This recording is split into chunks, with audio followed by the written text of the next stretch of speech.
All right, the webinar is now broadcasting. I'm going to go live on the book, the F book. The F book, cool. 1 second. See, we got some people flooding in now. Awesome. You guys can hear us. Please give us a quick hello in the chat to make sure that the technology is working. It's 11 o'clock. It's 11 o'clock in the Pacific Coast. That's right. My computer lets me know. Can you guys see our faces too? Can you see Eric and I? Let us know in the chat. What's up, Adriel? Hey, Brett, Chris Martin, how's it going? All right, we got people chiming in. Awesome. Chris and Anna from Hey. First Source Freedom. How's it going? What's up, Justin? Roger, Brett, we are great. Oh, man. One second. I'm going to go live here. I can't multitask. I'm live on Facebook. But really appreciate everybody for joining us. This is going to be action-packed. Yeah. Did anyone here go to the last Erik Bee training webinar? Share in the comments if you did. That was one of the most popular trainings that we've ever done and for good reason. Awesome. Yeah, I would love to know that. And I see Faith on here. What's up, Faith? I was just telling Dan Swartz, Faith is the lead manager for this she actually did the appointment set of the story that I just told you about. Oh my God. Yeah, so Faith, I was just telling Dan here about the judge. So what an epic weekend I had over training with them and rocking and rolling, and Faith did an amazing job. She really was a corner piece to bringing that transaction home for the team. It was cool. So I think we should kick off this training just to share a little bit about some of the crazy experiences that you can get into as a real estate investor, specifically on seller appointments.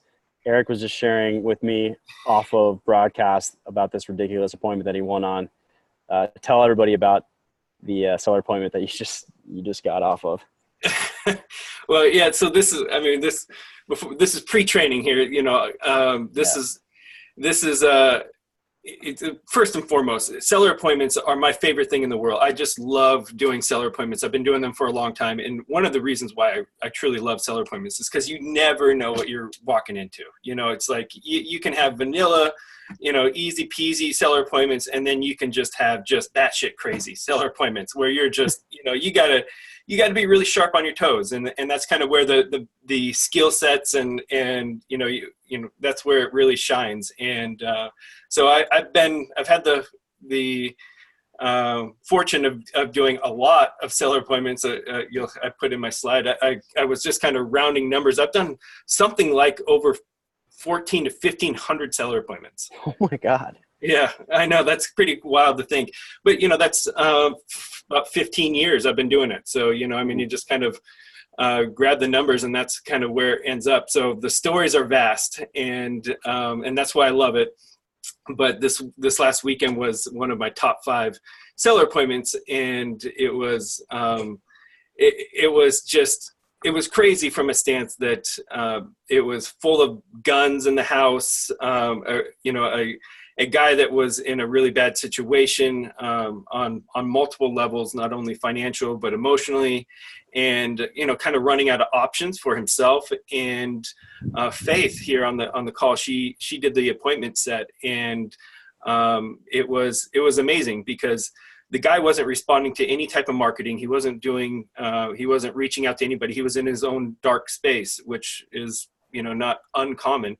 And Faith gave him a call and built amazing rapport. And so she got the appointment set. And so we went out there with the acquisition team, and I was the training with the acquisition team. And we were implementing my iPad system for their team, which is a fun and exciting thing. And so we go into the seller appointment, and again, there's guns everywhere. I mean, like not just 2 or 3 guns in the living. You open the door and you're like, whoa, this is clearly a gun house. Because in the living room, there was rifle along the wall. There was, gun on the coffee table. There was, a dog running around, cigarettes and ashtrays, all over the place. The place was not a hoarder house, but like very cluttered. very, very heavy cluttered. And so it's just kind of like the closer you look, the more guns or knives or whatever's you're finding, pill bottles. And so it was pretty hairy from that stance. But I mean, not to paint the guy as a monster, because he was actually really, really nice. And we were able to, build good rapport and talk guns, I'm going to be in my presentation here, I'm going to be talking about just the art of rapport, but this was a classic example of, we just talked guns with him. And you want to go into his world, and you want to make him comfortable and talk about things that make him comfortable. And you can tell by tonality and how people react as you go into there. And so, of course, when you just kind of, hey, I see you, you're into guns, and you can see his attitude kind of pick, oh yeah, and so to go a little further down that road. And that's exactly what we did. And would have been weird if you didn't mention the guns. Exactly. It totally would have been weird if we didn't. And so we were just walking around the house and having conversations and things. But kind of a long story short, we're down in the basement, and he asks me, you guys ever heard of the judge? And I'm not a gun guy, so I don't, this kind of went right over my head, and I'm thinking, the judge, what, Judge Judy? I don't know what you're talking about. And he's like, no, the judge, the handgun. And I'm like, no, never heard. And he's like, oh, that's the super caliber handgun, and I got to show you guys. And I'm just like, okay, let's go. I want to see this judge. I want to see you happy. So I'm going wherever you're going. And we get back upstairs, and he kind of tells us a sad story, and how he's actually, suicidal. He was really sad. He had lost his wife and this, that. And he kind of snaps out of it and is like, well, anyways, where's the judge? I'm like, okay, whoa, way to change the conversation. And he starts marching through the house, and I'm following right behind him. I'm keeping real close to him. And he starts patting around the house, like as if he's looking for his keys, just like, oh, where is it? Where, looking all over the place. And he ends up grabbing a handgun that's in a holster. And that's kind of when things got a little bit intense. I was okay. Me personally, I was in rapport and just in the moment. But Ben and their project manager, John, behind me, as I turn around as I'm following this guy now he has a gun in his hand. They're like hiding for cover. They're like, whoa, getting behind a wall and thinking that things are going to go sideways. But of course they didn't. And it was just really kind of the art of rapport, just being, going into his world and being comfortable there with him. And, he was just prideful of showing me this gun. And although it did look shaky, and they were scared for legitimate reasons. They weren't scaredy cats necessarily because of the situation, but he, we ended up kind of diverting the conversation. And as he was kind of shuffling it around, Ben thought he was looking for bullets. How much are they going to make on that deal? I mean, shoot, if it goes as planned per the deal analyzer, I mean, we ended up getting the contract, and they're going to make $60,000 to $70,000 on that contract that we got right there on the spot with the guy. And and that's awesome for iHomes and their team and everything. That's exactly what we want. But even more importantly, we were able to structure the offer where the guy was able to put, about $100,000 in his pocket, which saved his world. He was tremendously grateful. He was to the stage where he had to borrow $100 from his daughter. That kind of sounded like she was reluctant to even give him $100 for food. That's the state that he was at. And so, that's somebody that's land rich, cash poor. He had this asset, but he had no cash. And that's a horrible spot to be in, tremendously sad. And so when we structured our offer, of course it was an aggressive offer, but he was just ecstatic about it. And we were clearly excited about it. The numbers were fantastic. And then we were able to go back and give him, iHomes. This is a two clap to iHomes for for being just awesome people. Cause these are my clients, you know, I just love the way my clients operate in every which way. But they were able to give him gift cards for the grocery store and, you know, give him a care package later. They dropped off a care package later and just, you know, helping this guy out in so many different ways. And so it was just an epic seller appointment. And I'm not sharing the photos, but the photos that we took during this moment, I literally, as this guy was with the gun in his hand and Ben was scared and going the other direction, I was taking cell phone pictures. I was like, so I captured the whole thing on Awesome. pictures. So it was just, again, just an epic seller appointment with full of results and contract on the spot. And what else could you ask for? I appreciate you sharing that story and wrapping in a lesson about what we're going to talk about in that story as well. It's a great way to kick off what we're going to discuss on this call, which is the systems of seller appointments, the actual process behind seller appointments. Too many investors just kind of show up willy-nilly. They don't have any sort of protocol for what data they should bring, how they should follow up, how they should present themselves, how they should present the offer, how they should present the credibility kit, and how everything is tied together with their technology. Yeah. And that's what we're going to talk about on this call. Erik, like, as he said before, has been on over 1,000 appointments himself. He used to coach for Fortune Builders Mastery, which is how we met. And he's just all in all a great systems minded person. And he currently helps investors, limited number of clients, basically a really tight relationship with their clients where he'll go in and give a complete makeover of their business. It's called Real Estate Funnel Systems. And that's what he's working on right now, which is definitely in his wheelhouse. Him and his team have been doing great work with their clients. And he has agreed to come on every now and then and do some trainings for the Investorfuse community. So we're grateful to have you, Erik, and your expertise. I think people will get a lot out of this. Yeah. Well, thank you. I mean, at the end of the day, I love, I got bit by the coaching bug years ago, and I love coaching. I love teaching my craft and the real estate. And so it's a passion piece for me. So I appreciate everybody's time to be here with me. And, you know, my goal obviously is to add value to everybody and bring some clarity to how, like, you know, how in my opinion, how a top level acquisition process works, you know, how to do seller appointments at the highest level and all of the kind of the details in the process that I go through with great discipline to get the results that I get. So, and it's all duplicatable. That's the point that you'll see here. And it's again, something I'm real excited to share. And I'm looking forward to everybody getting better results because of it. Awesome. So while you get your screen share fired up, I have a couple announcements for Investorfuse members, which everybody on this call is. Thanks again for everybody that has joined us. I promise it'll be worth your while. In fact, for those of you who are on, you will have first shot here to get one of our brand new follow-up sequences installed on your account. So due to popular demand, a lot of you requested a general cold lead follow-up, something that you can just fire off on a cold situation that you haven't made an offer on yet. The follow-up sequence inside of your Investorfuse account is for post-offer cold lead follow-up. So I created a general pre-offer follow-up for cold leads, and we will install it into your account on a first come first served basis. It does take some time for us to do that.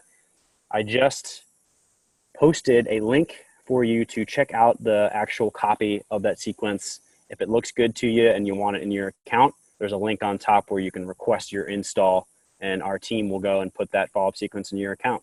It's emails, it's text messages, and it's very personal. I kind of recreated the wheel, so it sounds like it's just you talking to a close friend.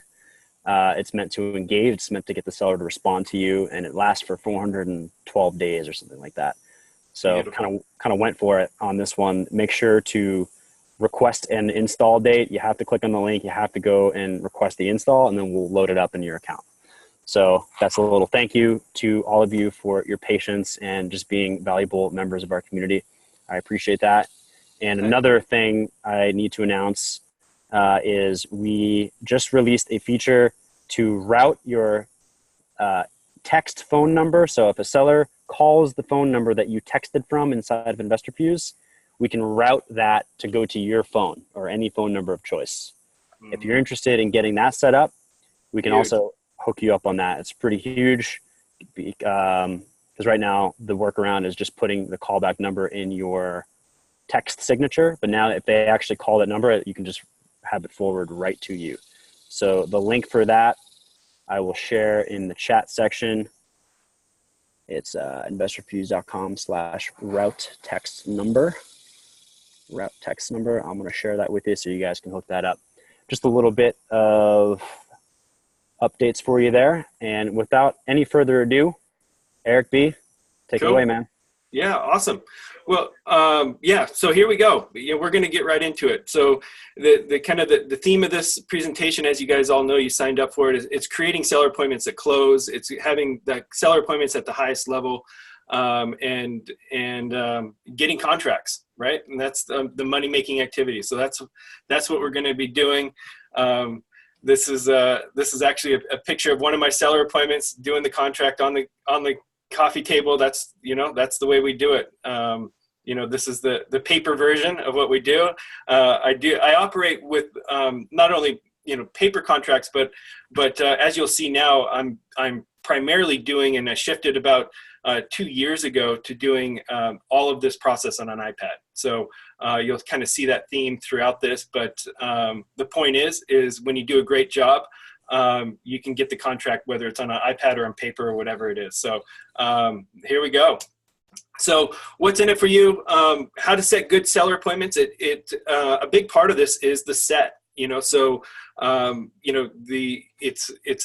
a process. To do a great seller appointment, you need to have a good set, and the better the set, the better the seller appointment, generally speaking. So and then subsequently the follow-up after that. So if you don't get the contract on the spot, or even if you do, frankly, you'll see that there's important follow-up steps to keep contracts healthy and closing at the end of the day. So it is a process, and the seller appointment to me is kind of sandwiched in the middle of a good set, seller appointment, and then the follow-up process afterwards, and managing expectations all the way through this. So we're going to be talking about presenting the offer, how to use credibility packets. I see a lot of questions, even in the Investorfuse community, about what seller pack or what credibility packets do you use? How do you use them? What is that?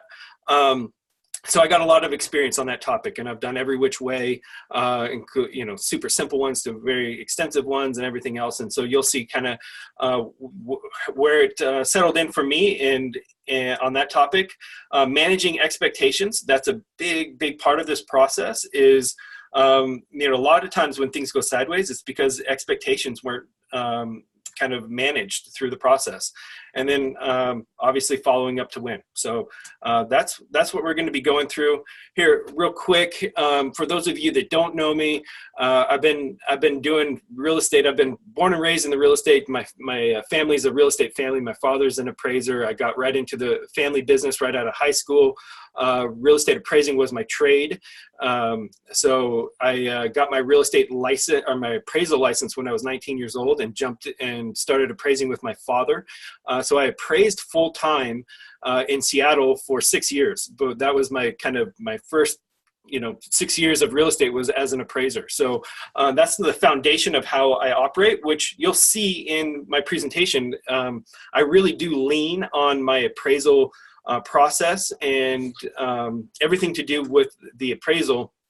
It kind of trickles in here because it's very relevant. So that's kind of my background. I got my broker's license after 2006, and then I got into the buy, fix, and sell. That's when I met Dan Merrill and the Fortune Builder community, and not only was a student, I was one of their first mastery students, but then went through as a coach, speaker, trainer. I got recruited down from Seattle down to San Diego, which is where I live now, through the Fortune Builder community. They recruited me to kind of build out their inner circle department at Fortune Builders. And then I got into working with CT Homes. So I worked right alongside JD at CT Homes, doing all of their marketing and acquisitions. So that was a big I did that for 4 years.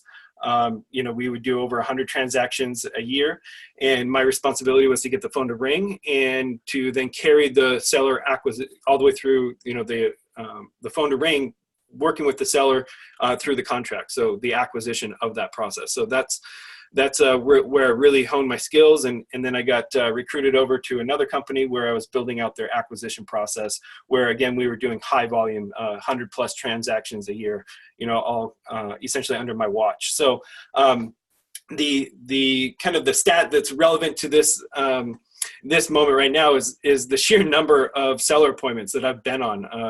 I've been on them, in Seattle as a Seattle real estate investing. So my solo investment company, obviously that's where I did my first seller appointments, but then every single year thereon, I've been doing a decent to a high number of seller appointments. So it's been a long time. And, this isn't an exact number, so don't quote me on it, but it's something like 1,500 seller appointments that I've been on. So quite a bit of experience coming into this topic. Dan asked me to show my battle station, he calls it. And I love that. So thank you, Dan. I threw this in just last minute, simply because a lot of people get questions about, just kind of technology. How do you have things set up, and what's the best, how do you operate as an acquisition guy? This is my setup. So what you can see, obviously the 3 monitors. I'm a huge fan of at least 2 monitors, and why not 3? And so that's how I operate. And just to kind of give perspective to this, and I probably could have picked a different photo, or if I was planning on showing my battle station, I would have kind of shown how an acquisition process would look like. But you can imagine on one screen, I'll have my deal analyzer on one screen. I'll have on the other screen, I'll have the comps, the MLS open. And on the other screen, I'll probably have Netflix. Netflix, right? I'll have a map, so because, location, location, location. So it's kind of, I work the 3 together. And then what you can see also is my iPad.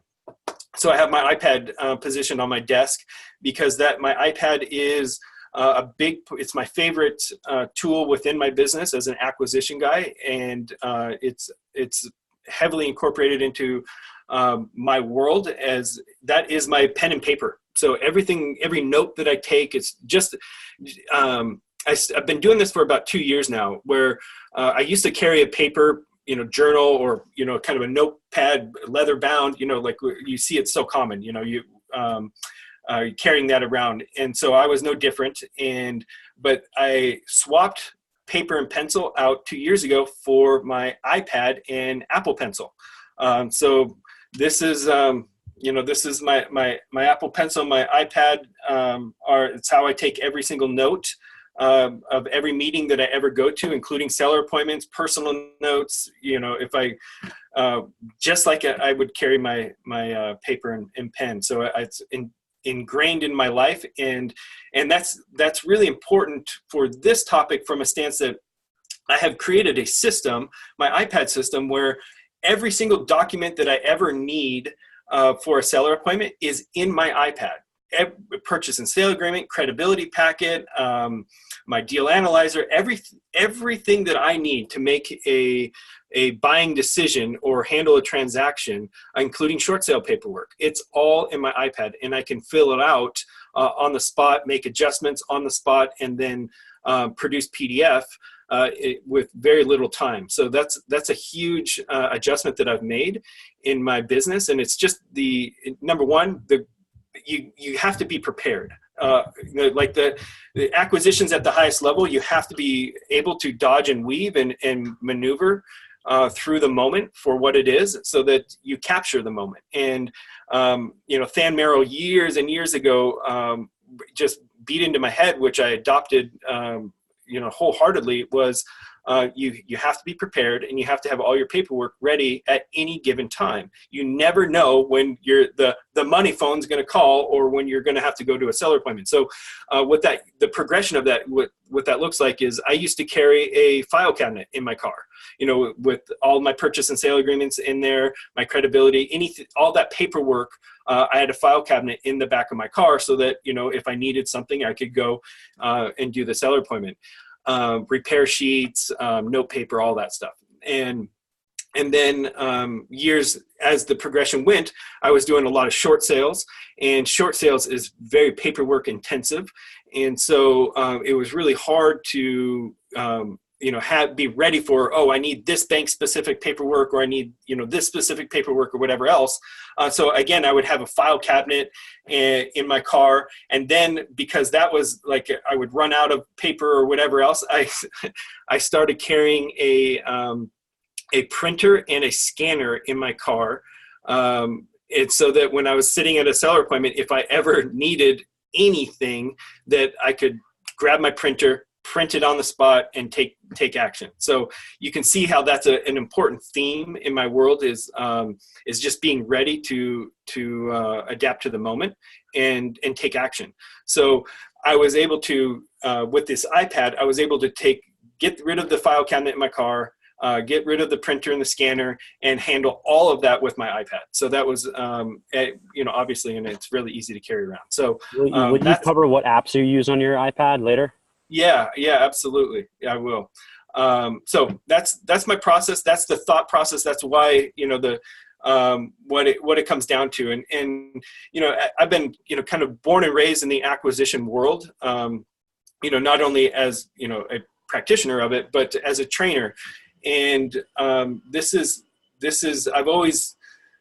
I live and die by the results that I create. I've always been a commission guy, so that's why I take it so serious, and I don't let the ball hit the ground unless it's absolutely you know, unavoidable. And so you can see the obsession that I've put into it, and the results are there. You know, that's what it's all about. So there's my battle station. If you guys have any more questions about that, you know, obviously feel free to ask me of anything about my battle station. I like to talk about this. This would be good context just for your presentation. If people could type in the chat, where do you spend more time working?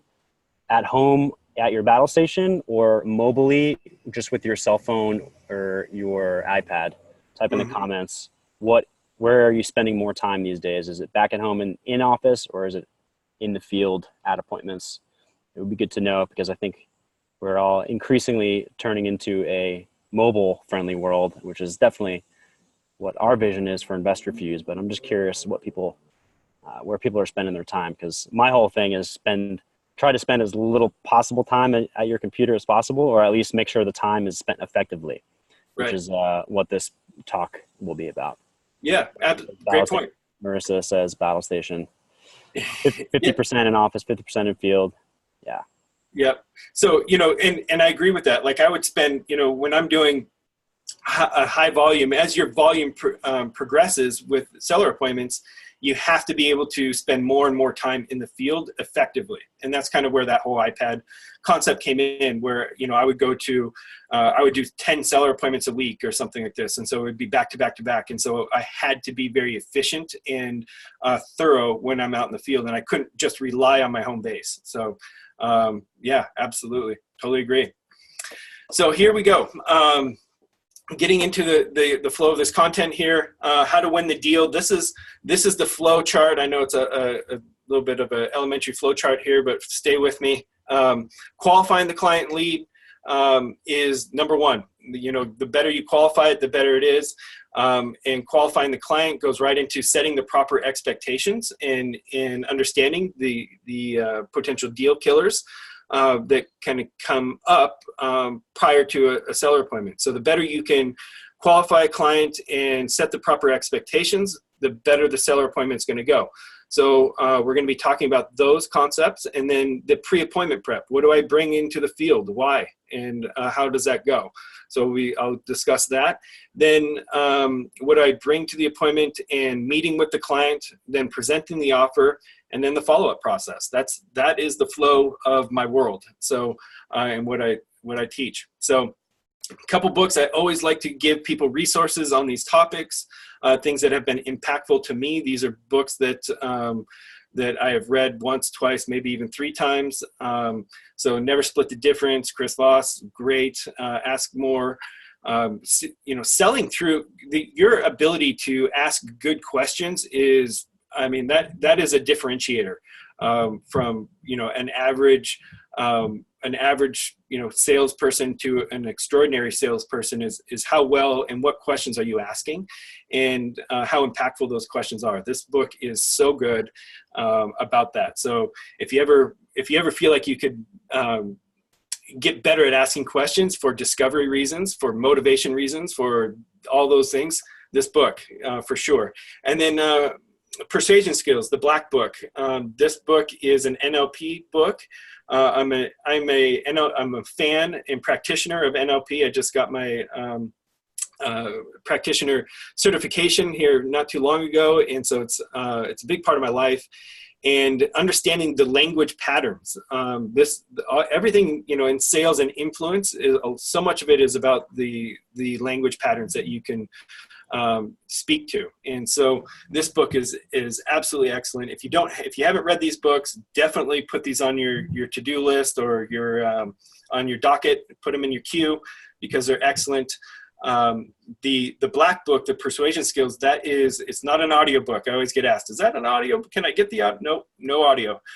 It's a little softcover book, but I have been reading that book and peeling it apart for about 10 years. I mean, it's been in my life for a long, long time, and I still reference it, and I still can go back to it and pick up different nuances of language patterns that I can implement into my world. So highly, highly recommend all of these things. So, okay.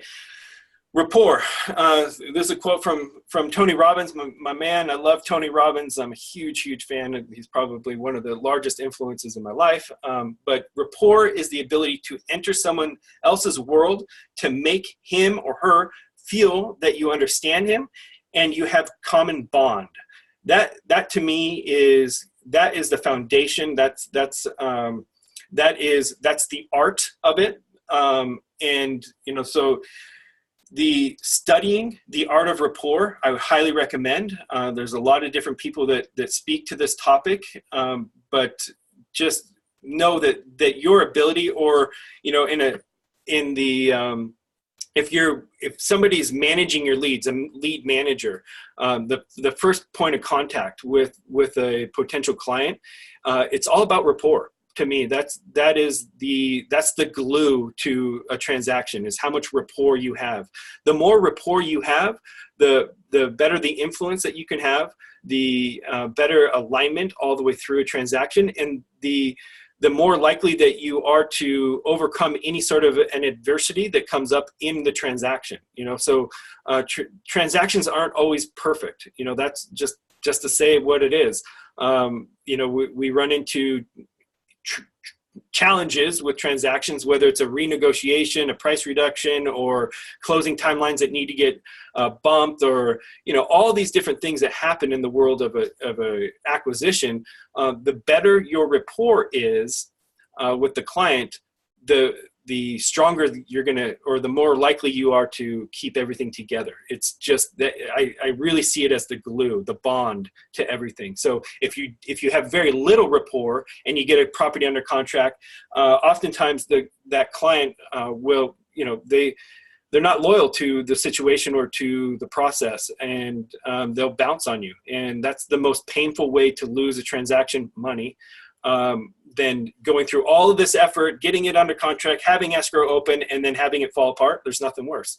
So again, I really, really strongly stand on the art of rapport, and it's something that if you're interacting with clients, study it and get better at it. Ask questions. Know that there's always a next level for you to gain on the topic of rapport. So, okay. So qualifying clients, this is as genuine as you can be. This is a discovery process, call it strategy session or whatever, but this is where you want to find motivation, understand their motivation, and solutions. Where there's motivation, you want to find, there's typically, they're motivated to do something. So you want to find and align a solution with their motivation. So that's really the beginning process. And just to kind of state it, I know might be pretty obvious to people, but everything that I'm saying is, just keep in mind, like, I'm not just saying it because, you need to hear it. The more weight you put on these steps, the better off you are. So the key here is being genuine, discovering the process, and just really connecting with the client. So some techniques to building rapport. Now, again, this isn't the be all end all, but this is a great starting point if you're kind of, hey, where do I get started, or how do I know if I'm on track with building rapport? It's your ability to seek connections. If you were on the webinar, I read it as we were kind of starting, and I was sharing a little story about the weekend and a seller appointment with guns and heavy emotions and just kind of a tense situation. The whole thing started with us seeking a connection about what was obvious in the room. It was guns. There was rifles and handguns and everything. And that is not, I am not a gun guy. So it's not that I can just, I can just talk and share gun stories with him. But I was genuinely interested in what he was interested in. I was seeking the connection. That's the point. And that's how, that's the first layer of rapport. So oftentimes, whatever is kind of obvious as I'm just meeting a client, especially, this goes over the phone, but especially in person, I'm trying to connect with something that's obviously important to them, and being open and not hard line. If I'm not a gun guy, somebody that doesn't understand the art of rapport very well, they might just avoid the topic of guns because, I'm not a gun person, or I don't this or whatever else. And so they'll avoid that conversation, or they'll not try to seek the connection. I am the opposite. I don't care if I'm into whatever it is or not. If it's guns, doesn't matter. I'm there to seek the connection. Reflect back on what you observed. So just reaffirming, like, hey, is this what you said? This is how I heard you say it, and really letting people know that you heard what they're saying. Paying attention to how they like to handle their information. So this to me is like, hey, if they are it's mirroring them. So if they are a technical person, they want numbers, and they need spreadsheets to make decisions or whatever else. I mirror that. I can adjust in that moment to mirror how they want. Some people need numbers. Some people don't like numbers. Some people need it in writing, and some people will toss whatever writing you have or paperwork that you have with them, they'll toss it to the side. And so I'm paying attention to how they observe or how they intake information all the time. And that's kind of a subtle thing that's happening in the background of my thought process with them, is just paying attention to their nuances. And so that, again, I'm always searching for that alignment, because as soon as you find alignment, rapport takes a massive step up, and it's a big thing. So always giving my clients the benefit of the doubt. I try not to shove my opinion or my view. It's not that I will avoid my opinion or my view, but I give them the benefit of the doubt of whatever story or whatever else. They need to feel like I am willing to believe them. Otherwise, it kind of unravel pretty quickly. So that's one thing. Respect their version of the world. This is another thing is, hey, we all have our own version of the world, and I'm dedicated to respecting their version of the world. That doesn't needs to match my version of the world, but they need to feel that I respect their version of the world. And how that comes across is just being okay with whatever it is that they're okay with. And, again, it's not that I adopt it into my world by any stretch, but it's just showing respect to their version. And that was something that we learned in the NLP practitioner training at a deep, deep level. So just knowing that, and stay in the flow. So a lot of people, I'm not a big scripted guy. I don't, it's not that I don't believe in scripts. You'll see that I have distinct patterns that scripted patterns maybe, but it's all about flow. The better you can flow with whatever conversation in the moment and everything else, that's the ultimate goal. So achieving all of these things, building rapport and all of this, presenting offers and connecting with clients while in the flow is rapport at the highest level. So just take a note of those, understand how they impact the game.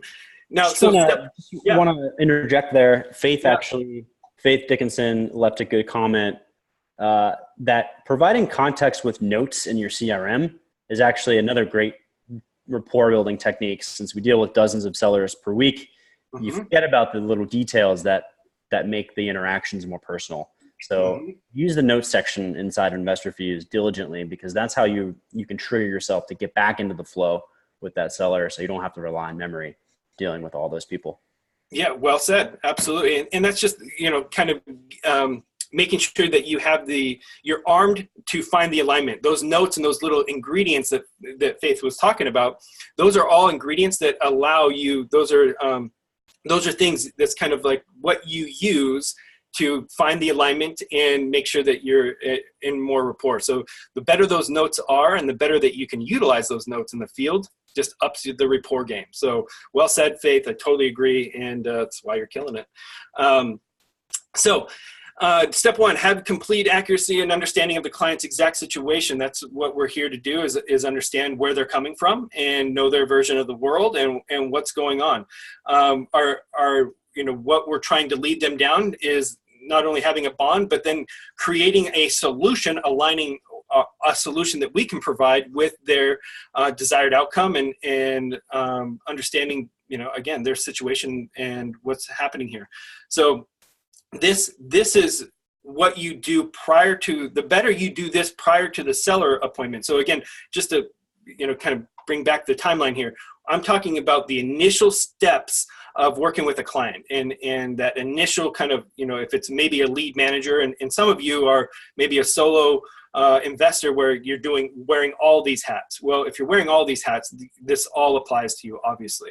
Frankly, it applies to everybody at all times. But if you are a lead manager or an appointment setter person, I'm speaking directly to you. This is where it is. You're creating that bond, creating the trust, and managing expectations, right? First and foremost. So these are a couple great questions.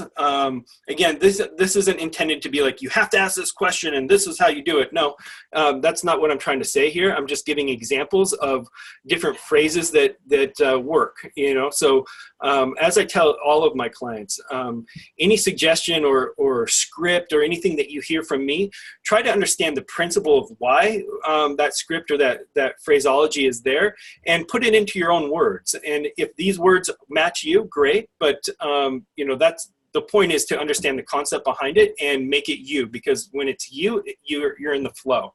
Again, getting out of that scripted, kind of, robotic or whatever else. So what is it? And this is a great opening question though. What is it that you were hoping we could accomplish today? And just getting it right out on the table as far as, hey, how can I help you? Right? What is it? What are we going to do today that's going to make us move forward, essentially? Now, I always want to ask right up front where they're at in the consideration of the strategy of, if they're interested. They're obviously, if you're talking to them, they're usually responding to your marketing, or you've gotten through that first layer of conversation. They're interested in a cash offer or selling their house. So I always ask if they have ever considered working with a real estate agent, and why or why not. I think it's a really interesting question. I don't beat around the bush ever about that, because I want to know. And the answer can be a huge advantage to you as you move forward in the rest of the process. You can see how I present with a net sheet, and I present multiple options. But if I understand this question really well, I can emphasize or not emphasize certain things. So, if somebody says, "Oh yeah, well, I'm considering a realtor," that's something that I'm absolutely open to or considering. I'm just weighing out all of my options. Then I know that I need to come with a really balanced approach. I need to know that I'm not going to be the only thing that they're considering, and that if I don't talk about the other options, that I'm leaving something on the table for somebody else to talk about those options, or find alignment with them on a different, on listing it or whatever else. So, but and oftentimes you'll hear them say, no, I don't want to work with a real estate agent, and I know exactly why. I hate them, or I don't have time for it, or whatever else. Something that's kind of common is, frankly, I don't want open houses. I don't want to go the traditional route. I really just don't like. I'm more private than that. The reality is when you list your house, you typically have to have showings, and you have to have open houses, and you have to market your property. So therefore everybody knows that you're selling. Well, a lot of our clients are like, hey, I'm selling for private reasons, and I don't want everybody in the neighborhood and open houses to know this. That's important. My privacy is important to me. And that's fine. That's their version of the world. And so I really want to understand that up front. Again, so that when I'm later on, when I'm talking about their options or whatever else, with this level of evidence, I know, okay, don't talk about the listing because they already told me they don't want it. Or really, if they are open to the listing, I better objection handle the listing aspect of their consideration. Okay. So this is where that question really comes in. What's your biggest challenge? Straight up, why, what's going on in your world? What's the biggest challenge? Why, that's kind of leading down to why are you selling? What's the biggest challenge in your world in general? I like to be general and open-ended with this because it allows them to, you'll see how they answer it is very telling. Maybe they don't have a challenge, maybe they do, or the obvious one is well, I got a foreclosure date. Okay, I understand that's a challenge. And is there anything else? Is there, or it could be a divorce or whatever else, but allow them to tell you. This is something that I have found over the years is not, because oftentimes as a marketer and what we do is we already know quite a bit of information about our clients, but we're marketing to foreclosure people, or we're marketing to divorce or probate or whatever else. There can be some pushback when it's obvious that more than that, more about them than what they're comfortable sharing. Okay, I don't know if that makes sense to you, but if you indicate hey, I know that you're in this situation, so therefore this is this. That can be a real big off-put, that can really hurt the rapport. So I always act as if I don't know, and then I allow them to share with me what they want to share. And then I'll build on that in their progression so that they are always leading me with information, and I'm not stepping in front of them saying, well, I know this and I know that. And so that's just kind of a technique thing. So always allow your clients to feel like, you genuinely care about their challenges, you're looking for a solution, and that you don't necessarily know more than what they want you to know. Okay. Some people are very private, and when you step on their privacy, boom, gone. You're done with that. So, but another question that's really good once you hear them talk about their challenge is, so asking them, what are the effects of that? What does that mean? So what happens if you don't deal with that issue, or how has that affected your life? This is where you can go layers deeper into their emotional state and connect with them, and know that sales, vast majority of sales it's an emotional process. So the better that you can unravel this and know that it is an emotional process and that you can go there with them, the better the alignment can be. So I ask them, how does that affect your life? Or how does that affect the way you spend your time? What is the effects there? A layer deeper. Okay. And now the rapport is going up, my solutions can go up, all of that. Okay. I like to ask the there's a concept called layers of why, where you just keep asking why until you get to the true cause, the true thing that they desire most. Why is that? Why is this such a problem for you, et cetera, et cetera? You just keep asking that. It's very rarely the first thing they say. It almost, exactly. It's very rare. And not only that, but it's very rare that people do this, they go to these layers. So many people will just stop at that surface level and just move on. And so your ability to be present and asking why and going deeper, that is that's a differentiator massively. So don't take that lightly. What Dan said is very true, and know that your competition likely sucks at it. Okay.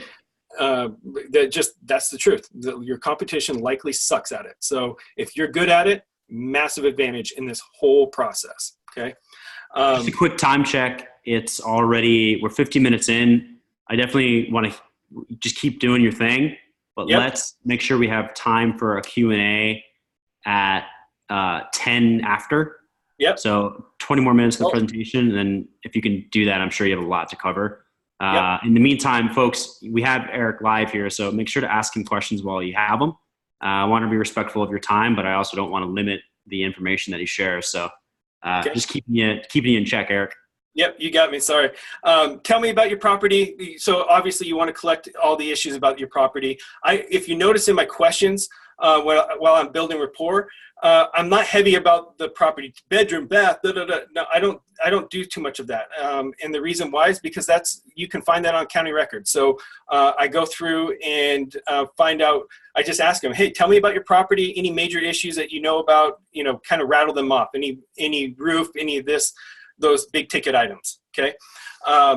Now, the next objection or things that kind of come up is people will say, hey, how do you come up with your value? Or are you one of these lowball investors and this, that? And I would say, no, absolutely not. We're not a lowball investor. It's a very simple process. The more that you can convey how simple this process is, the better off you are. So what I always say is, we reverse engineer our offer, and it's based on the comps, the market comps, and the condition of your property. That combination, it equals our offer price, and that's how we determine all of our offer prices. We don't skip any corners. We're not taking any assumptions or there's no trickery here.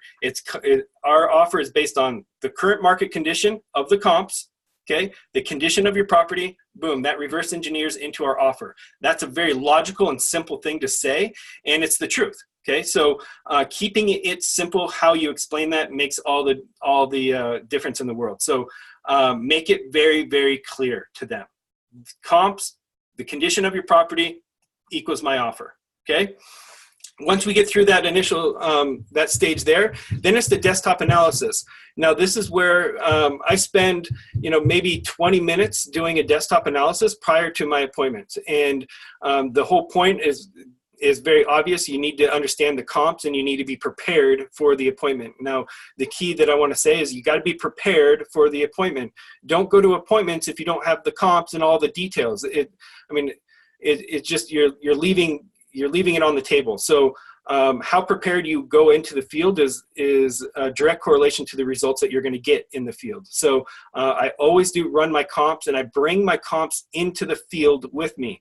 I always have my deal analyzer filled out to the best of my ability, based on the conversation and the information that we've gathered over the phone. Okay, so the more that you can understand from the phone, the better you can do a desktop analysis, and the more accurate your desktop analysis will be. So largely what this means is that when I go out to a property, I already pretty much know what my offer and what the likely scenarios are for them based on the conversation, the desktop, and the initial analysis. So when I'm in the field, I'm just fine-tuning what my offer will be. Okay, so the better you prepared, the better off you are. I like to bring no more than 10 comps. I'm not bringing 20 comps out in the paperwork for 20 comps out in the field.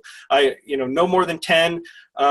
But oftentimes 5 comps that are the best indicators of value, both on the low range. So I want low range comps, representation of, hey, this is the bottom of the barrel in your marketplace, your neighborhood. So this is the lowest sale. And then I also want to have the highest sale because I need to know the ARV. So I want to know that whole range. And that's how I select my comps to bring out in the field. I want to know the ARV comps, and I want to know the lowest sale comps, because there's a good chance that I will be talking to the seller about the lowest comps in the neighborhood, because that could be their reality, and that helps the numbers all the way around. So managing their expectations as far as value. Okay, so now when you go through this and do a great job with it, it all goes into a credibility packet or an offer packet. I call it an offer packet. It's also a pseudo credibility packet. And what you can see here, this is the PDF layout of what I bring into the field. I bring this to the appointment always in this pattern. So I have a cover page of my offer. I have a letter to the client. So it's just a quick little paragraph about, hey, thanks for allowing me the opportunity to present an offer, and just a quick little description about that with my signature. It makes it feel very personal and genuine. Then I have a piece about my team, my preferred partners, that we work with. And I'll break this down. So I know it's a little bit small, so I'll break this down a little bit better here on the next slide. But testimonials, then I have the subject property information, so what's on county records. Then I have my comparables that I bring, and I'm ready and willing to have the comp value discussion with them based on comps. I bring comps and bring comps to the table with my clients. It is significant from a stance that how many times have I had a seller say, oh, my house is worth, $300,000 when really the comps are $250,000. Okay. And so I like to bring facts to the table and get out of the hypothetical as quickly as we can, because people will dwell on things that are just not even reasonable to the circumstance or to their house. And so I always bring comps and get out of that. And from a stance that we use real comps, we use current comps, and this is how we determine our opinion of value, and our opinion of value determines our offer. Okay. So then I always bring my offer paperwork. Starts with my client net sheet. So that's the 3 different options that I talk to my clients about. And it's like the 3 likely scenarios that they're considering on how to sell their house. Then I bring a purchase and sale agreement, proof of funds, and then lastly, the what happens after we sign a contract. So managing their expectations. So here's a little bit of a bigger view of what that looks like. The cover page, the letter to the seller, meeting our team. I'm a big advocate of selling my team. So the team that I work with in the company, I really try to make that personal connection between, yep, here I am this is our team. This is who, the owner of the company or the lead manager that you maybe spoke to over the phone. I like to bring you can see a picture of them so that you can draw that personal connection. It helps when you're building rapport. So they know who they're working with, who they're talking to, and everything else. And I can brag about them a bit. Again, that's great. Then our preferred partners, I always bring this from, what title agent do you use, or title rep, and an escrow company. And if you end up needing to do a real estate agent referral or whatever, I have their information with me at all times. And because it's that's just a simple way of having that confidence and showing how prepared you are. I bring 2 pages of testimonials. It doesn't need to be 2 pages, but having testimonials and social proof of your company obviously really helps. I don't overdo it though. Very rarely do my clients dwell on this on any level. So I talk about it, I show it, I have it, but I don't dwell on the testimonials or the credibility aspect of it. Just having it there is typically enough. Okay. Then this portion of it, I always bring the property card, or what shows on county records, which is because that's, I'm looking for the discrepancies, of hey, this is what's on county records. And then when I go out to a property, you might find something different. And so I will talk to them about that. Hey, county record shows this, but we're seeing this. was there any permits ever pulled, or was there this or that? That's why I bring that out there, and so that the client knows that I'm working off of facts, and I'm well researched. Then again, the comps, I've already spoken to the comps. Largely, I like them to see kind of like the supply and demand aspect of their neighborhood, and I want them to have the impression, which is the truth, that I'm well researched on value in their area. I know what I'm talking about. It's not that I'm the be all end all, but I'm largely more prepared than them. And if they are very prepared people, which happens, they have their own comps and all this, then it's a great conversation. Like, oh, okay, great. I pulled that comp too. Or, oh yeah, I'm looking at this as well. And you're just finding more alignment when you have comps to talk to them about. And again, setting their value expectations is what I'm doing there. The offer paperwork, the client net sheet, the net sheet talks about the cash offer, what they would net in a cash offer scenario, or what they would net if they were to do the renovation themselves and then sell it, or just list it on the open market. Those are the three things that I talk to my clients about. Typically, I bring the purchase and sale agreement because I want my clients always to be comfortable with the paperwork that we're going to be signing and show them that I'm ready to sign. I bring a proof of funds. And then what happens after I sign the contract is the last page that I bring to, what happens after I sign the contract is just important for setting expectations on, okay, now that we signed a contract, what happens next? And not leaving them in the dark, and coming to the table with that level of confidence. So there it is. Before the appointment, drive the comps. This is oftentimes a misstep, that I've seen out there. Doing this before you go to the appointment, so you have the comp printouts in your hand, or either on your iPad or in your hand, paper printed, but going and being disciplined enough to drive through the comps allows your value and your knowledge of their neighborhood to go up. A lot of times people will think, oh, or do you really know this area, or do you are you you probably don't know my neighborhood very well. But if you have pulled comps and then you have driven the comps prior to seeing their house, you can typically kind of flex the muscle of what you're talking about, their neighborhood, you drove the comps, and you can speak to the differences within the neighborhood accurately. So this is a big advantage, and it's something that I never do. I think at least 2 or 3 prior to the seller appointment. Don't skip this. This helps immensely. Okay. Now, going up after we drive the comps, the next step is the seller appointment. We get to the seller appointment, and I have developed a kind of a process that I go through with the sellers.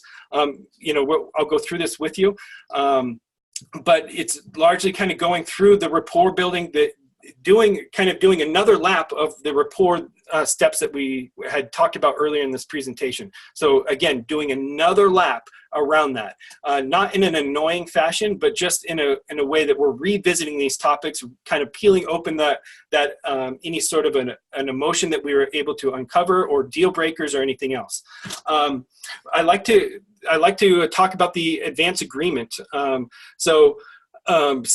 This is about setting expectations at the appointment. This is a really good script of, hey, thanks for inviting me over. While I'm here, I'd like to take a look at the entire property so I can finish putting together my offer. After the walkthrough, I'll crunch some numbers, give you the offer. If you love it, we can write it up. If for some reason you don't, that's completely okay. That's fine with this. At least we gave it our best shot. So I set that expectation up front with a client as fast as I can. Like, hey, this is what I'd like to do. I'm going to look at the property with you. I'm going to crunch my numbers, and then I'm ready to write an offer. If you like it, great. Okay. So putting that into your own words, but not missing that step, setting the expectations of what's going to happen on the seller appointment right out of the gate. Okay. Then touring the property. After I do the advance agreement, I tour the property with the client. This is largely, obviously we're looking at the condition of the property and everything else that should go without saying. That's a big that's a big thing. But also, it's building rapport. This is your ability to walk around the property and continue to ask questions, dig deeper, get to know them better. So then after you tour the property, then it's presenting the offer. So that's the sequence that I go through at the appointment. It's setting the expectation, walking the property, and then crunching the numbers and filling out the offer paperwork. Taking good notes. So I used to carry around a clipboard and paper and all that to take my notes. I now do it on my iPad.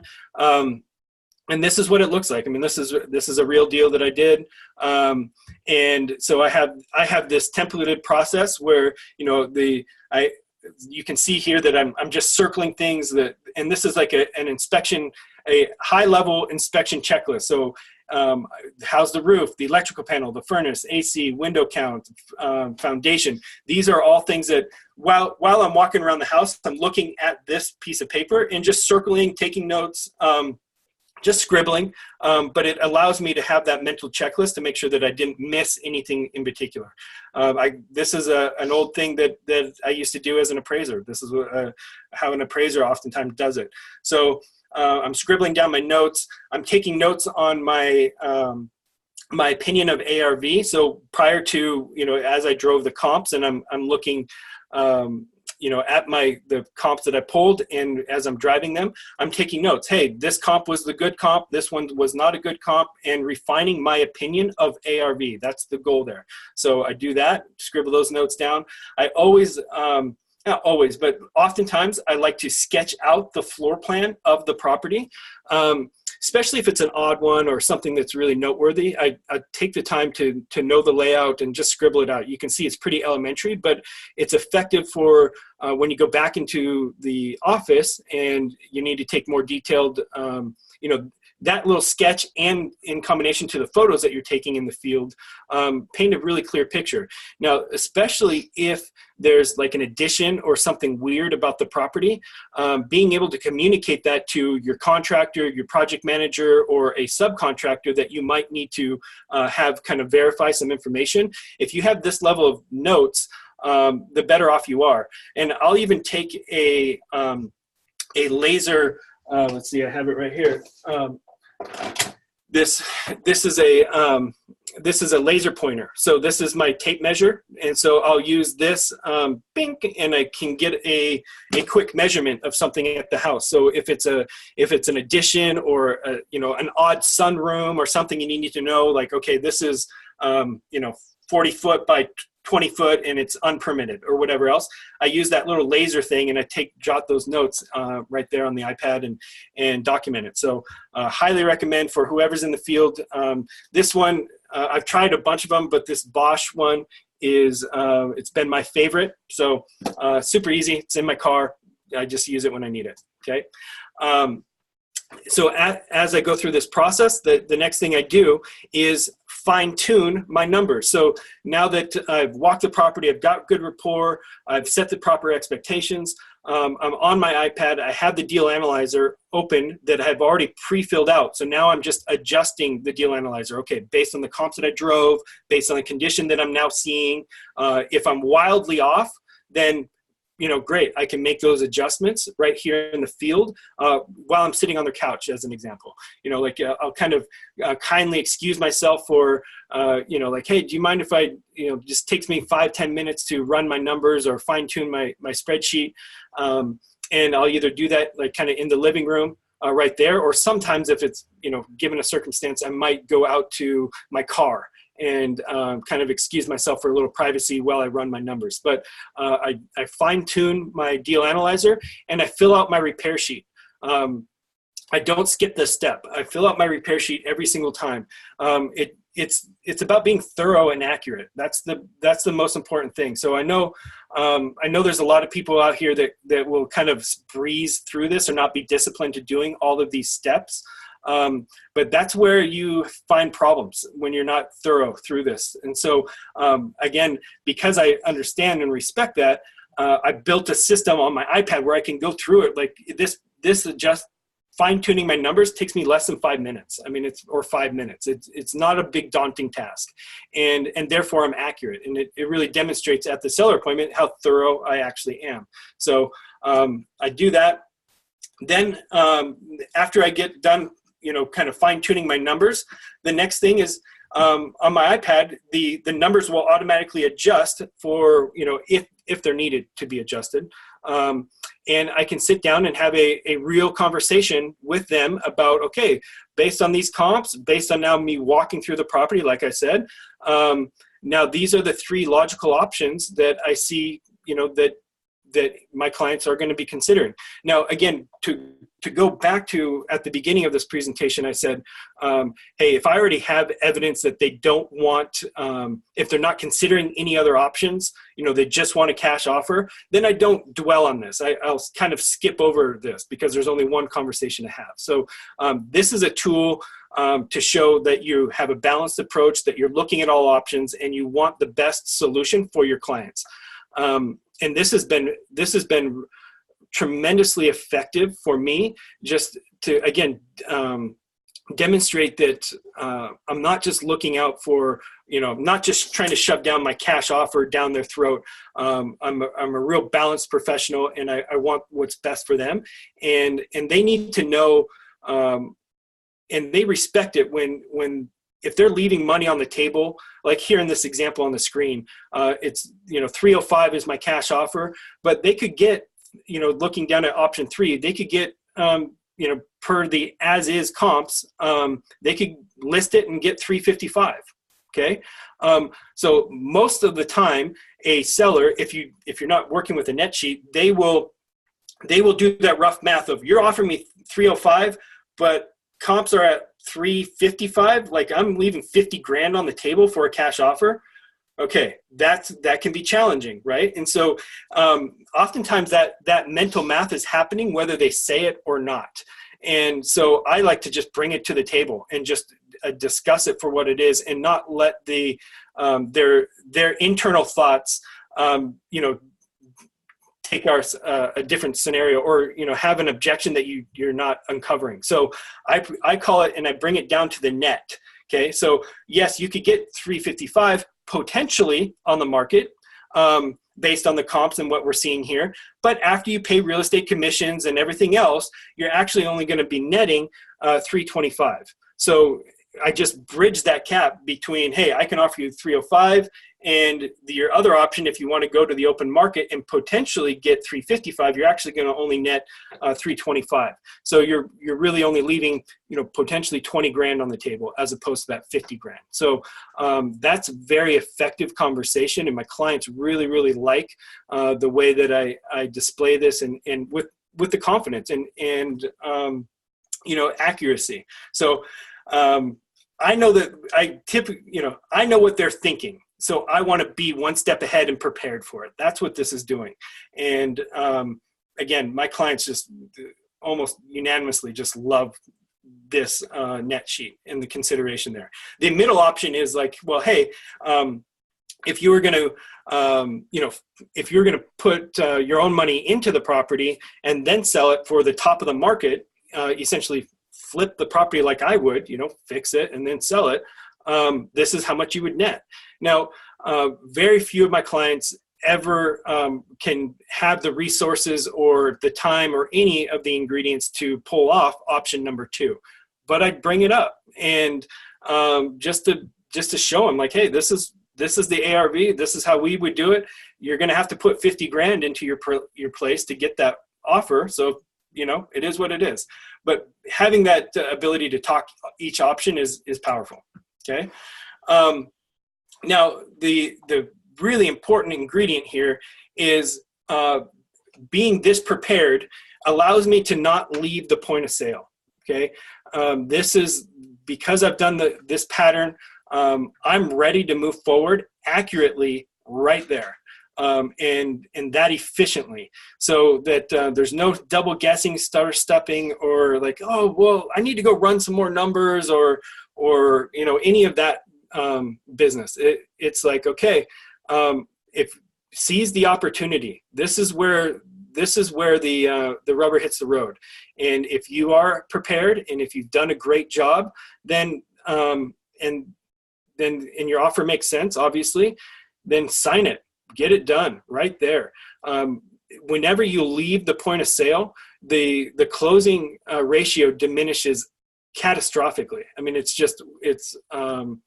a big difference. So this is not, it's, you know, a lot of people, in my experience, they don't do these steps that I'm talking about. So therefore they might not have the confidence to get it under contract right there.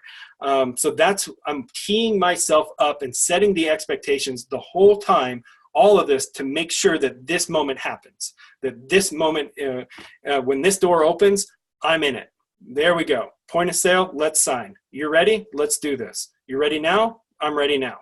Okay. That's how we do it. And again, you know, my iPad system, I have my purchase and sale agreements already into my deal analyzer. So as I crunch numbers, all of this auto populates into a contract that's ready to go. So I can literally just scroll right over and be like, okay, here we go. And they sign right on the iPad, which is great. I mean, it's just, it makes the whole process just smooth as can be. So after we sign a contract, if and when the appointment goes as planned, the last step is instilling the confidence with them that what happens after the contract. So again, this kind of goes in line with managing their expectations and bringing confidence to the table. So, and I always have this with me. And so what happens after I sign the contract? Here are the steps. This is what you're going to be doing. This person's going to get in touch with you. We're going to open escrow. We're going to go, this is who you're going to be communicating with. This is everything they need to know after they sign the contract. And again, this brings that level of confidence and rapport up for them to stay committed to the contract. So this is a great final piece to the process. Okay. Now, today's technology, how we do all of this, you can do it all with paper and printing all of this. It just takes time, you know, to print paper and all of the steps that go along with it, the old checkboard or you know, all of the kind of the old school way, which is typical for a lot of people. But integrating today's technology is a game changer. And so that's what I'm very passionate about, is being as precise and as efficient as I possibly can. And I achieve that by utilizing today's technology. So just a shout out to Investorfuse. You know, it starts there with the lead intake and the appointment set. And it does a great job tracking everything that we do there. So we love it. But then also integrating an iPad and technology for the field is a big part of what makes me stand out or more effective. So today's technology is big. Now, because I use my iPad, all of this is done, it's all digital. Okay, my offer packet, all of these different credibility pieces, the comps, everything, it's all on my iPad as a digital scroll. And because it's set that way, they can sign. The purchase and sale agreement is right there. They sign on the iPad and they have the comps, they have the net sheet, everything that we talked about. And I can email, once the contract gets executed, or even if they don't sign the contract, I can email this to them right there on the spot. So it's a cool thing from a stance that, like, hey, you know, if I'm impressing them, which, you know, typically is, you know, because of maybe we had a discussion about comps, and I'm using my Apple Pencil and I'm circling comps and we're taking notes and we're having like a really genuine discussion about their strategy as I'm documenting that on the iPad with my pen and paper, you know, my Apple Pencil and digital paper there. I'm drawing and taking notes on it and really making it kind of a custom thing for them. I have the ability to say, hey, would you like me to email that to you? Oh yeah, that would be great if you could email me those comps and that information about your company or whatever else. that the purchase and sale agreement that we just signed. I can email it to them as a complete packet right then and there, and that is a real impressive thing to do because when I do it, you can, oftentimes they have a smartphone and boom, email to them, and then on their smartphone, the email's right there. And so I can confirm in that moment that they got it. So they got the whole offer packet, including an executed contract right there on the spot. Super impressive. So cool. Yeah. So that's the process that we go through. And then the follow-up, so the follow-up is important. And Dan and I oftentimes talk about the follow-up process. As you can see, Dan is dedicated to improving and being on the cutting edge of effective follow-up, which I greatly respect. Thank you, Dan. And so what my take on the follow-up in this stage, in this category is, hey, if you've gotten this far, as far, maybe they didn't assign the contract, but you went through all of the steps that I just outlined and you went to the seller appointment and everything else. Follow-up is where the conversion needs to happen. Now, I don't I don't lean necessarily on a automated follow-up pattern. At this stage, this is too personal and too much on the line for kind of an auto-generated type of follow-up process. Now, what I mean by that is I use Investorfuse to say, okay, hey, this is what happened at the seller appointment. And, I love how you can in Investorfuse say, follow up in 2 days, follow up tomorrow, follow up in 7 days, follow up whenever. But we're just really accurate there so that when the necessary follow-up timeline happens, that it's a personal relationship, the rapport is there. Hopefully they want to work with you as opposed to somebody else. And I'm not letting the kind of like an auto-generated feel happen. It's like, okay, boom, I got pinged to do a follow-up and I'm calling them and I'm continuing to build that rapport with them on the options that we talk about. So I absolutely use and love Investorfuse for that. And not until it goes kind of more cold do I let the automated follow-up sequencing really kick in and allow that to carry it down, down the road. If I need to, follow up with them next month or, for a longer follow-up sequence, of course, the automation is great for that. But I'm talking about the hot lead follow-up, hey, we're in negotiation follow-up. That level needs to be, in my opinion, or it's most effective when it's a person that they know, whether it's the lead manager or the person that was on the appointment, that they're calling, that they're following up, because it's hot and that's a point of conversion. So it's really critical to do that. So that's the process. You do this well, you got customer satisfaction. You're building rapport, you're executing your game plan. This is where you win, right? So, I know it's easier said than done. I always, I get it.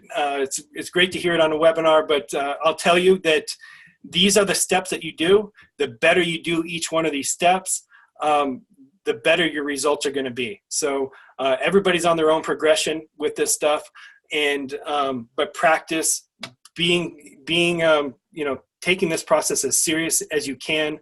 And following each step the best to your ability will get you the best results, hands down, period. I've seen it time and time again, not only my own business, but through all of the clients that I work with. It's just so true. So I know it's always easier said than done, but doing a great job is how you get great results. So that is it, man. And I know I took a little while here, but I hope you guys got it. Epic. Yep. Yeah. Cool. I have a lot of people that want everything that you just showed. Net sheet was awesome. The deal analyzer was awesome. The credibility packet. Where did you get those, and how can everyone get that? I developed them. So this is all a creation of my my journey. So of seller appointments, or my evolution of seller appointments. So this is all something that I've built. I've created, from scratch, if you will. And they're all kind of my chess pieces that I've put together over time. So it's all mine. And I love the interest is great, because I would love to share it. I'd love to get it in more people's hands. people want it, can they send you an email, or what's the best way to distribute that? Yeah, so we're just putting the final touches on it as a product. So I will be selling it and doing trainings on it. So I'm just right now. So if you're interested, please raise your hand. Contact either you can go through Dan or you can email me directly. Email Eric directly, please. Yeah, sorry. Don't email Dan. Email me directly. My email address, we can type it in the chat maybe, but Eric at realestatefunnelsystems.com is my email address. And right now we're I would love to help the people that are interested in it and show you what I got. Like I said, we're just putting the final touches on it as a product and the training sequences. So I have a whole training module that I'm putting together on how to create your template, how to put it on your iPad, how to use my deal analyzer, everything that I just showed you. I'm just putting the final touches on the training modules of it. But I'm excited to share it with everybody. And I think this is how I want transactions. I mean, I know me, but this is how I see transactions really happening and progressing. And there's a lot of advantages with the iPad that are not so obvious. I kind of showed some of the obvious, like, wow, that's great, and that's what I want. But also just to kind of highlight something that the iPad, the way that I work it, as I'm taking my notes, I use an app called Notability, and that allows me to record the audio of the setting that I'm in. So if I'm doing a seller appointment, I can record the audio. It's just recording the audio of what we're doing. So having a recording of your seller appointment is powerful for not only understanding what happened there, what went right, what went wrong, dissecting it, being able to get better at it, but even being more accurate with your notes. What did they say about that, or whatever else. If you have an audio recording of it, you can just you can nail it just tremendously accurately. And also, I built it from a acquisition manager perspective. So if I'm managing people in the field, having them email me their seller packet, their offer, and the audio of the appointment allows for that accountability. And so as a manager, I can see how effective they are in the field. And I can see, okay, well, clearly, if they're not getting the results that you want, you would go and listen to their seller appointments and see if they're setting the right expectations, if they're following the process, if they're doing everything the correct way. So it's a really great way to manage multiple acquisition people in the field. And that's really that was a big framework of why I built what I built. Anna asked, do you notify that you're recording the appointment? Yeah, sometimes I do, sometimes I don't. I know some people, of course, that's your own, some people are real sticklers on being correct there, and by all means be correct if that's really, really important to you. But oftentimes I no big, it's not a big deal. It's only for my use anyways, but whatever. But the answer is sometimes I do, sometimes I don't. So. Well, everybody really appreciates this, Eric. There's a lot of thanks coming in from everyone.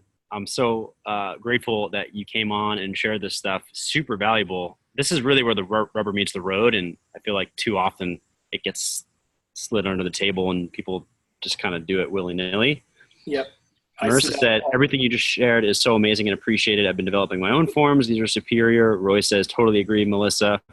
I shared Eric's email address. If anyone wants to get a hold of his new iPad system, just send Eric an email and he'll hook it up. Not sure if he's launched it yet, but at some point you'll get it.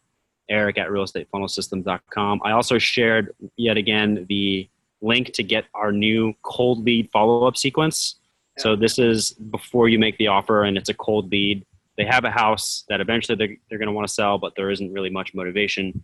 Just put them on this sequence. It's designed to keep them engaged, informed over time. And all you got to do is just press go in Investorfuse, and we can install it into your account. Just click on the link I shared and request to get it installed. Just released that today. Awesome. And yeah, this was amazing. I got to run, but I'll keep this webinar going. If anyone has any other questions for Erik, we really appreciate your time, Erik. Yeah, And I'll keep this running in the background, but people, if you would like to stay on and ask Erik more questions, I know some questions didn't get answered. You might want to scroll up through the chat. Okay. Yeah, I haven't looked at the chat, so Okay. I'll take a look at it. And but by all means, if you have a question, email me. I'm open to setting up a strategy session with anybody that wants to kind of dive a little bit deeper. I know there's always kind of rabbit hole questions along this route, kind of unique to you or unique to whatever. And those are oftentimes, really good things to address on a one-on-one. But if I see any really good general questions in here, by all means, I'll stay on here for another 10 minutes or so and answer questions. So Awesome. that's great. Erik, you're the man. I appreciate everyone's time. I'm glad that you all came to this training. We're going to have more of these, and we're going to keep bringing the value for you. Keep an eye out for more updates on the new interface that we're working on. Yep. Really, really excited about that. Yeah. And make sure, if you're not in the Facebook group, to join the Facebook group. It's just investorfuse.com/Facebook. It'll add you to it. If you're not in it, we're sharing a lot of real-time updates, and it's a great way to connect with fellow investors that are actively doing deals that are all talking about systems and processes and business ops, which is kind of our wheelhouse. So I'll talk to you guys later. Thanks again, Erik. Awesome. Thank you. Appreciate it, Dan. Yep.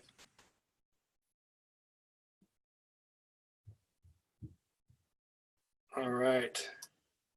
So I believe you guys can still hear me. I'm going to open up this chat. Sorry, I'm behind on this chat here. Okay, I'm gonna read through this pretty quickly. Faith, she's giving her team started implementing the iPad system, has been a game changer for us and expedited our whole process with accuracy. Yes, awesome, Faith. Thank you. That is the truth, and I love to see that in play. That's so cool. A lot of thank yous. Appreciate you guys. This is my pleasure to do it, and I love doing this. Let's see. How do you handle when a seller is meeting in person as if they have a child or spouse that they have to include in the decision even after multiple conversations prior? That's a great question. When a seller, that's usually kind of like a kind of a backdoor excuse, if you will. So if you have a seller that's all of a sudden like, oh, I got other people to make a decision, that there's not a whole lot outside of like, no, you don't, calling them out on calling their bluff on it, which I genuinely try not to do. But that's a great thing to cover up prior to the appointment. Hey, are you the only one on title? Are there any other decision makers that are, that we should know about, or is it all you? You can use a soft question or all of that up front. So that's a great thing to cover as far as prior to the appointment, that who are the decision makers, how many people are on title, or anything weird like that. So check that out, or try to do that if you can. Yep. So spin selling, the influence. Yep. Advance agreement. Yes. I'm a huge John Martinez fan. You'll see, I've been trained by him. You'll see a lot of commonalities between my process and how he operates. I've been, he's a great guy, great resource. So love that. A lot of people love the net sheet. That's great. Let's see here. This is recorded. Yes, this will be recorded. So we got that. Let me see if there's anything else in here. Just text you a link where you can sign up. Okay, let's see here. Great presentation, man. Just a lot of great thanks. Love it. This is cool. Let's see here. Everything you just shared is so amazing. I appreciate it. Okay, that's awesome. Cool. Marissa, thank you. Appreciate it. I already talked about whether I share the recording or not. Great presentation, Dan. Cool. I'm not seeing a lot of questions here. I'm seeing a lot of, man, you guys are being very nice to me on here. So thank you. I really appreciate it. It's my pleasure. So everybody, you're welcome. And I hope you got value out of it and you're going to have better seller appointments. That's the point. Let's see here. What if you don't have a team or have not completed deals? So you don't have testimonials. Then if you don't have testimonials, then you don't have testimonials, then skip it. You don't dwell on it. It's as big of a deal as you're going to make it. So I have a motto that it's not an issue until you make it an issue. So if you don't have testimonials, you just don't have a testimonial page yet. So don't dwell on it. Keep moving forward. You will get testimonials if you keep doing this at the high level. So that's great. Let's see here. Do you have a list of some questions that you can ask during the appointment? Yeah, a lot of the questions that during the appointment are more rapport building questions, and so yes, I have a whole manual. The answer is that yes. I work through it with my clients. I have a whole manual of different questions, but just from a general answer that I can give you right here is while we're at the property, as I beat the dead horse of rapport, it's all about rapport, but then about the property, I'm asking about the major mechanical issues. I don't ask them about the minutia of the property because that should be obvious to your eye. You should have uncovered that with your pre-appointment research. And so I'm looking, what the phrase that I use is there anything that's not so obvious about this house that I need to know about? Sometimes there could be a cracked foundation that is, covered up and you don't know, or a leaky roof that, might not be obvious, or any sort of water damage water damage and additions. So I look for those. That's what I ask the people. Is there anything that's not obvious, that's not going to be obvious to my eye as I walk through a property that I need to know about? I ask them that question and I rattle off a couple examples. Potential leaky roof, an addition that's not obvious, water damage, or a cracked foundation that's kind of hidden. The faster we know about it, the faster we can move forward because it's going to get discovered at some point. So that's kind of the phrase that I use while working with a client in that scenario. Let's see here. Will we be able to add other creative deal structure options, lease options, and use our own purchase and sale agreement? Yes, you can absolutely expand upon. If you're using my iPad system, you can. I give you the foundation of it and the pattern that works really well for me. But you can, and I teach you how to expand on it, so you can make it more custom to you and your market and everything else. So. And I use what I give my clients in the iPad system. It's a 2-page purchase and sale agreement. I use it here in California, but I've had people in other states review it and really like it. So it's a very simple for sale by owner purchase and sale agreement. Again, it's been reviewed by multiple different attorneys in multiple different states, and I haven't had any tremendous negative feedback or concerns about it. So. You can expand or whatever. It's yours to use or not use. So let's see. We'll be able to add. Okay. What can someone with a non-Apple Pencil do with with an iPad setup? I hate to be a stickler on the when Apple made the jump from to the Apple Pencil. That to me is what really unlocked this whole thing. It's because it is so close to like writing on paper that it just feels that way. And so as opposed to the stylus and the delay and all, like that's kind of garbage in my opinion. So if you have a non-Apple Pencil iPad for this system, I would highly recommend that you jump up and get the Apple Pencil, or get the iPad with the Apple Pencil. I know that's not probably not an answer you'd love, but that's my opinion. When do I anticipate the training being ready? I'm maybe a week, maybe 2 weeks tops away from having this completely done. So it's something I'm working really hard on, the detailed training of it. But the iPad system is in its raw form is completely ready and battle tested thoroughly. So it's just the training aspect of how to integrate it in and customize it for you that I'm pushing out right now. So it's been great. Is your client appointment playbook available? Pretty please. Well, it is for my clients. So that's something that if you're going to be, what a client of mine, if you're going to be, if you get the iPad system from me, that's something that I'll throw in for sure, the playbook, so that they go hand in hand. So stay tuned, check out the iPad system and you'll get it. How much is the training going to cost? We'll cover that on a one-on-one here. Let's see. Do you use Property Radar to get comps? I don't use Property Radar for comps. I use Property Radar for just the subject information. I use the MLS for comps, and I use PropStream for comps. I've kind of migrated the platform that I use for data and comp, and if first and foremost comps on the MLS. That's typically what I use. It's either that or it's PropStream.